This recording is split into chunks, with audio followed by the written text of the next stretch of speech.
manage the development team here at Spicerack, which means I am involved in all the tech projects that run through the developers, and I support them in their development processes and in their development tasks.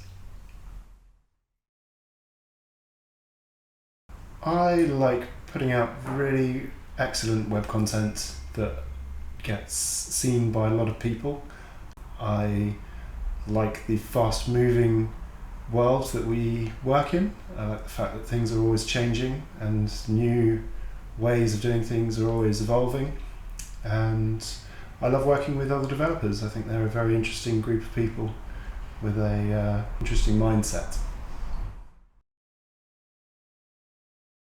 I find nailing down exactly what the client requires is the most critical part of the project. So delivering a solution for what their need is, rather than doing exactly what we're told, which are slightly subtly different things. I think that very interesting things are happening in JavaScript, and have been for a few years. I think that JavaScript is becoming quite a ubiquitous language that you can use anywhere. So people are programming things in JavaScript that you would not have traditionally used JavaScript for these days. So server-side development, even some database development. And I think that, JavaScript will be coming along as kind of an unexpected winner in terms of the programming languages that we use.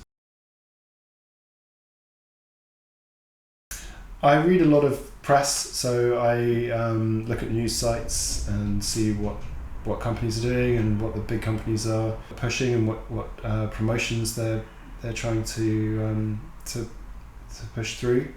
I also read some blogs. I like to know what certain people think about the current state of web development, and I like to keep up with some of the big companies like Google and Microsoft and see what technologies they are using. I like to see what my colleagues are interested in. They're often the front-end developers have sort of very amazing sites that we can look at and see the technologies that they're using. Yeah, quite often those same blogs, they have links to some interesting sites. And I generally don't listen to music when I'm coding, but I like to listen to the radio when I'm working at home so that I have some background music. I have a young family, so I spend a lot of time going on activities with them. I also enjoy gardening, and 3D printing is another hobby of mine that I've not done for some time, but I got quite into during the lockdowns. But I haven't really gone back to it since I moved, so I might go back to that someday.